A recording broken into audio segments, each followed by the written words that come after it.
On the morning of February 17th, 2026, the atmosphere surrounding Buckingham Palace felt heavier than it had in years. There was no fanfare, no gleaming gold carriage, no smiles offered to waiting cameras. Instead, the world watched as Prince William stepped forward into view, flanked not by his wife, but by the two women who have come to form the monarchy's unshakable backbone, Princess Anne and the Duchess of Edinburgh. William's expression was carved in stone, cold and resolute. He didn't appear as a brother in that moment. He stood as a sovereign. With a voice that never faltered, he delivered a statement that brought a decade of royal conflict to a definitive end. The marriage agreement dated February 15th between Prince Harry and Meghan Markle was now officially enacted. He concluded with 7 words that would echo through history. It is final. The crown has acted. In that single commanding sentence, the most closely watched marriage of modern times didn't simply conclude. It was systematically dismantled by the very institution it once sought to reshape. But what the public never saw during that 4-minute broadcast was the substance of the 94-page legal document sealed behind palace doors. This was far more than a divorce. It was a constitutional shockwave. Within those pages lay the collapse of a billion-dollar brand along with a devastating truth. A prince of the realm had effectively surrendered his own identity. To grasp the magnitude of this unraveling, we have to turn to the confidential dossier that set everything in motion. A file so sensitive that even the most experienced palace aides were forbidden from speaking of it. The trail leads back to the early hours of February 3rd, inside the stone walls of Windsor Castle, where Princess Anne presented the evidence that would change everything. Picture the scene. A quiet chamber, the king, the future king, and the Princess Royal gathered around a single file, one that would decide the fate of the next generation of Windsor. Princess Anne has long been regarded as the monarchy's hidden strength and yielding, precise, and always several moves ahead. When she entered that emergency meeting with King Charles and Prince William, she wasn't carrying a routine legal report. She brought what insiders now refer to as the moral withdrawal file. Stamped across it was a warning that sent a chill through the room. Immediate custodial breach. This wasn't speculation or tabloid noise. It was a precise, methodical breakdown of Meghan Markle's recent actions in California. The dossier detailed how Archie and Lilibet had been suddenly withdrawn from their elite Brentwood schools without any notification to royal child welfare officials. It documented missed medical appointments, blocked access, and severed communication lines with the UK. But the most alarming revelation centered on a £6, $3 million education trust. Meghan had allegedly authorized its full liquidation, effectively converting the children's long-term security into immediate funds. This went beyond negligence or a complicated separation. Princess Anne described it to the king as a deliberate and structured disengagement, a calculated escalation aimed at stripping the children of their royal identities and redefining them as private assets. That action triggered the activation of the Royal Emergency Guardianship Protocol. For those unfamiliar, this is an extraordinarily rare legal mechanism, unused since the succession instability following World War II in the 1950s. While the world followed headlines, Prince William was quietly invoking Appendix 4 of the Royal Succession Stabilization Act.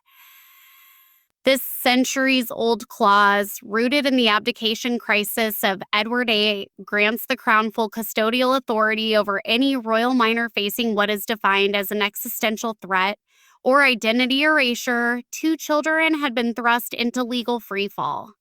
Their father was in complete collapse, and their mother was absent. Meghan Markle did not appear for proceedings, and her legal team remained silent, a move palace insiders interpreted as a clear concession.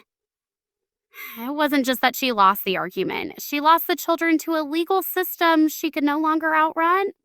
The settlement finalized on February 15th was unlike anything seen in modern Windsor history. Drafted by a coalition of the UK's top legal experts, Privy Council members, and external family law specialists, the agreement spanned 94 pages across 6 extensive annexes. It employed a rare legal framework known as a dual frame, blending domestic civil law with Crown fiduciary protections. The last time such a structure was used dates back to the abdication settlement of 1936. This was not a standard division of assets divorce. This wasn't simply a divorce.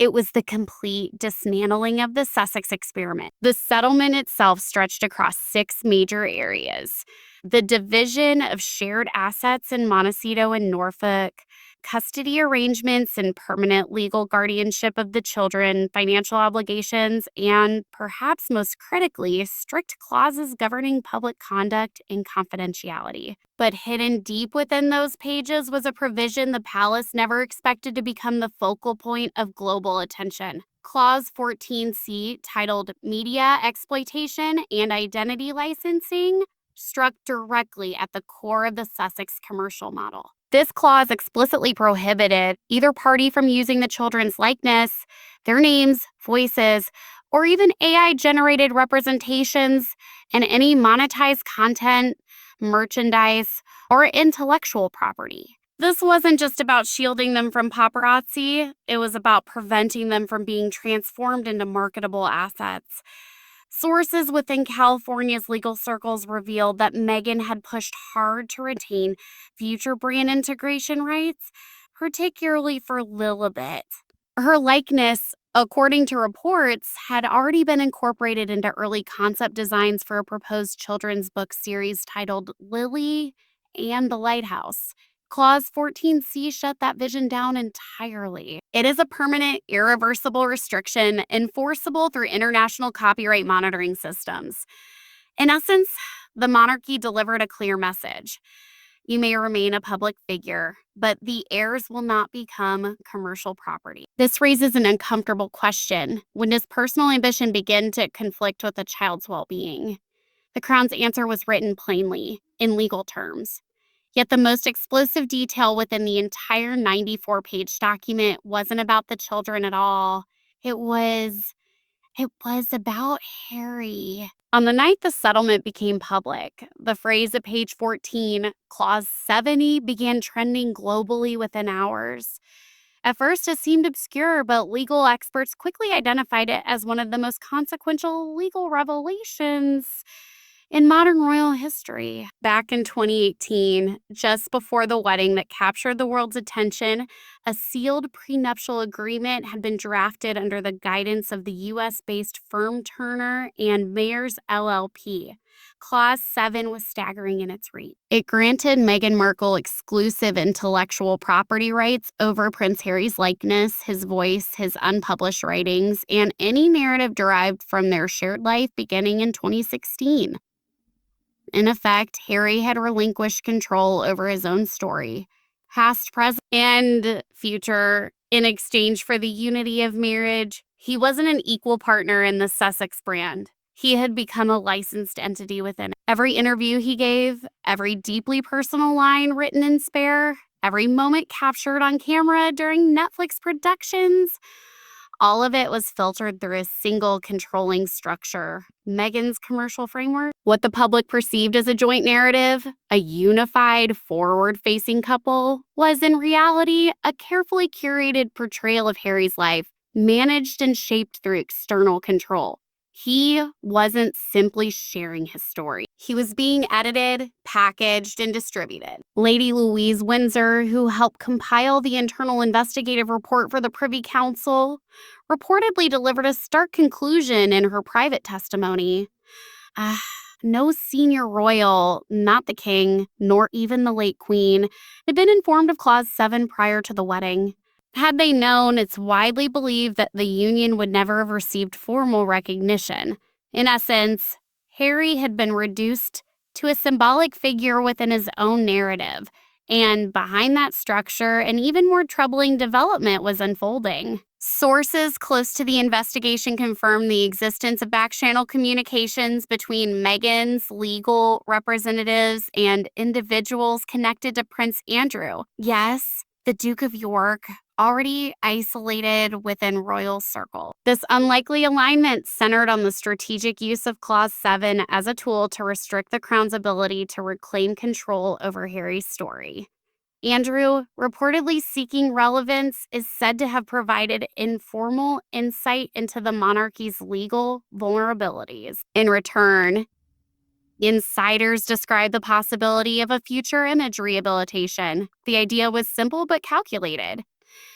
If Meghan's platform remained influential, it could eventually be used to reshape Andrew's public image, presenting him as another figure misunderstood by the same institution. A rehabilitation through association strategy.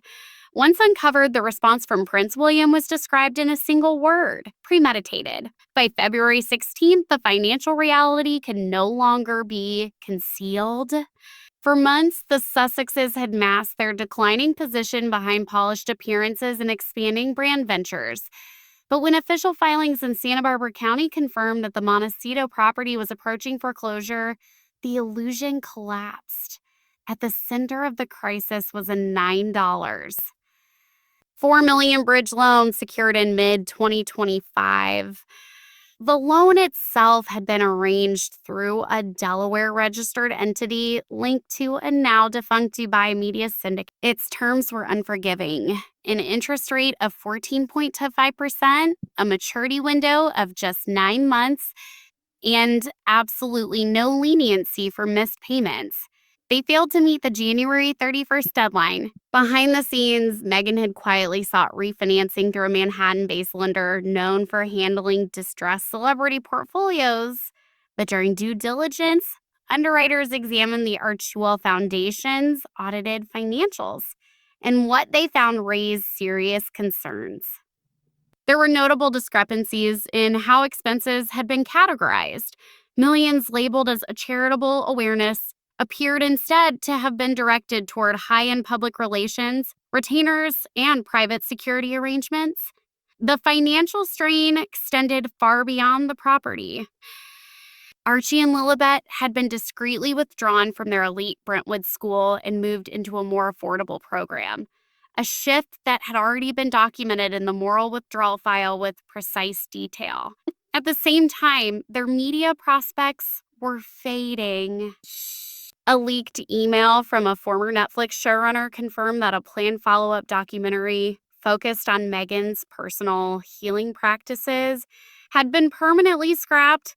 The network's reasoning was blunt: insufficient audience retention and growing reputational risk. What had once been a development slate valued at over $40 million had effectively dissolved. Then, the settlement itself delivered another blow. The agreement revoked all prior good faith financial support provided by the Crown since 2020. Security costs and the controversial Frogmore Cottage renovations were reclassified as misused institutional funds, now subject to immediate repayment. But for many observers, the situation crossed into something far more painful with the next revelation. On the evening of February 19th, as the palace's internal dossier was leaked, one term stood out: contingent custodial jurisdiction. This section disclosed that due to inconsistencies in birth documentation, international travel records submitted over the years, the Crown was moving to formally deny hereditary recognition for Archie and Lilibet. It marked an unprecedented moment. Within hours, the office of the Lord Chamberlain confirmed that the children would no longer hold any associated privileges, protections, or ceremonial standing. Then, at exactly 11:59 p.m. on February 20th, the official royal genealogy registry was updated. The names Archie Harrison and Lilibet Diana were removed. In their place, a single notation appeared: names formerly listed removed by sovereign decree under Protocol R246S. For Meghan, this represented the complete collapse of her long-crafted narrative. The concept of a modern royalty that had defined her public identity was stripped of its royal legitimacy. A video she released on February 18th featuring curated luxury interiors and a carefully delivered monologue about silence and resilience was being mocked across social platforms within minutes. Well, let's get this over that. The hashtag #NotRoyals surged worldwide. And yet, amid all of this, Catherine, Princess of Wales, moved with quiet precision. On February 20th, she appeared at a pediatric center in West London, dressed in a subdued navy coat, accented by a small rose gold brooch shaped like a shield. Royal analysts immediately recognized the symbol. It was a custom piece marking Windsor Protection Protocol 12, the very provision used to revoke the children's status. When asked about their well-being, her response was calm but pointed. Every child deserves stability, honesty, and care free from exploitation. The message was unmistakable. The crown wasn't just in control. It was positioning itself as the protector. But then came the turn few had anticipated. As the legal pressure intensified, Prince Harry attempted a final move. His legal team filed an emergency petition in California seeking to invalidate Clause 7, an effort to reclaim control over his personal narrative. The court's response was blunt. The judge noted that Harry had signed the agreement multiple times and had benefited from it until it no longer worked in his favor. With options narrowing, Harry began to speak, not publicly, but in fragmented private communications with senior royal aides. What emerged was deeply revealing. He claimed he hadn't fully understood the extent of Clause 7 when he signed it back in 2018. By his own account, he had been both in love and in mourning and had unknowingly surrendered his autonomy to the very system he believed would liberate him. He described the Archewell structure, the podcast, branded content, and streaming deals as a framework that gradually removed him from control of his own story. Present in every appearance, yet absent from every decision. In his own words, he had become a licensed product within his own marriage. Even more startling was his confirmation of the Andrew connection. He acknowledged that informal strategic advice had come through individuals linked to Prince Andrew, aimed at limiting the crown's legal authority. Andrew, according to these accounts, had offered insight into royal vulnerabilities, while Meghan's side had signaled the possibility of reshaping his public narrative in return. The palace's reaction was swift. All channels linking Prince Andrew to the Sussex media network were immediately cut off, and a classified report detailing his involvement was filed with the Lord Chamberlain's office. Inside Clarence's house, Princess Anne reportedly had the strongest reaction. She didn't raise her voice, she went completely still. Those familiar with her say that silence is far more unsettling than anger. On February 17th, as Prince William stood before the cameras, his announcement lasted less than 4 minutes. Yet, in that brief window, the monarchy achieved what it had struggled to accomplish for nearly a decade. It took back control of the narrative, entirely on its own terms. A source close to Queen Camilla later shared that she felt both profound sadness and overwhelming relief once the agreement was finalized.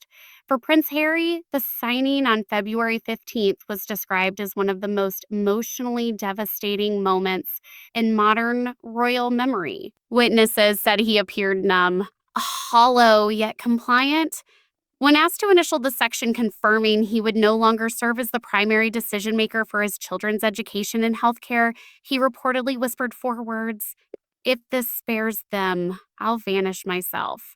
Those words came to define the entire saga. It was never truly about finances, legal strategies, or even the explosive revelations of Clause 7. At its core, it was about a father seated at a legal table in a country he had once left behind, relinquishing his rights in the hope that his children might finally have the stability he never experienced. The defining image had already been captured by the British press. Catherine, Princess of Wales, leaving St. George's Chapel, holding hands with Lilibet and Charlotte. No caption needed. Though it was a moment where composure stood in stark contrast to chaos. Polling released the following morning showed that 73% of the British public supported the complete removal of the Sussexes from royal affiliation. The House of Windsor had drawn its line, not just symbolically, but structurally and permanently. While global attention remained fixed on the divorce headlines, a parallel investigation was quietly unfolding. It focused on the intermediaries who had enabled the Sussex media operation. One name repeatedly surfaced in the Lord Chamberlain's files: a private intelligence firm with deep connections to associates formerly linked to Prince Andrew. These weren't conventionally, these specialized in narrative engineering. Yeah. Their role had been to identify vulnerabilities within the crown, legal gaps within the Act of Settlement 1701 that could allow Harry's children to remain in the line of succession while simultaneously being positioned for commercial exploitation. But the palace's countermeasure, or 77 Zeta Protocol, fundamentally altered the landscape. This measure functions as a diplomatic burn notice, enabling the crown to initiate reputational defense actions in foreign jurisdictions. If Meghan attempts to release a tell-all project in cities like New York or Los Angeles, the monarchy now holds the legal authority to intervene under claims tied to national security and institutional preservation. Then there is the Sandringham Vault. It sounds like fiction, but for Archie and Lilibet, it represents a very real safeguard. Under Appendix 4, their biometric identifiers, iris scans, voice signatures, even projected facial development patterns have been secured within a protected digital archive at Sandringham. The reasoning is clear: identity protection. In an age where artificial intelligence can fabricate convincing digital representations within seconds, the crown has taken no risks. They cannot appear in film advertising or even AI training datasets without explicit authorization from the Office of Royal Protections. The irony is striking. In an effort to position them as global figures, the legal outcome has made them simultaneously the most protected and the most unseen. Children in the world. This same legal barrier effectively ended Meghan's unreleased audio memoir, Mother of Grace. Insiders claim the project contained deeply personal, unverified accounts surrounding Lilibet's birth, intended to frame Meghan as the central figure in a redefined vision of royal motherhood. However, under Section 12A's narrative freeze, Spotify was reportedly issued a cease and desist order, classifying the material as unauthorized institutional intellectual property. The project has now been shelved indefinitely, leaving behind both significant production losses and a story that can no longer be legally told. As the so-called Windsor firewall holds firm, one question lingers.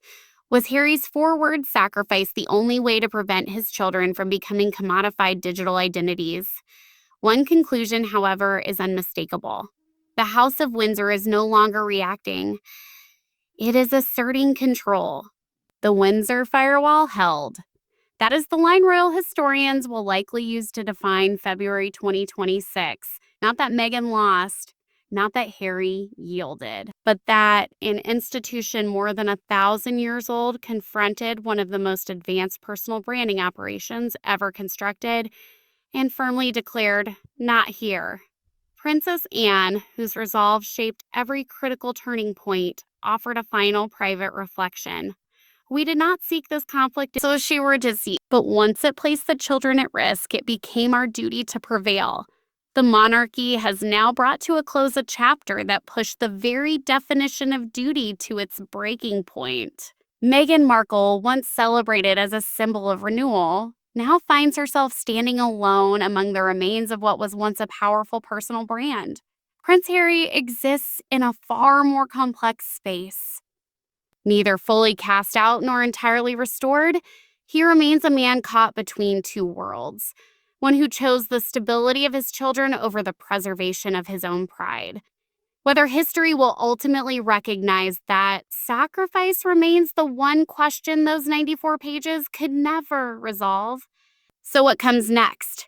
The legal conflict hasn't completely ended, and the threads connected to Prince Andrew continue to be examined by investigative journalists. Somewhere in California, a woman who once claimed she gave everything to a modern fairy tale is now reassessing what that fairy tale was truly worth. And in London, Prince William is coming to terms with the difficult truth that the hardest part of leadership isn't the public ceremony, but the unseen decisions made in silence to safeguard the future.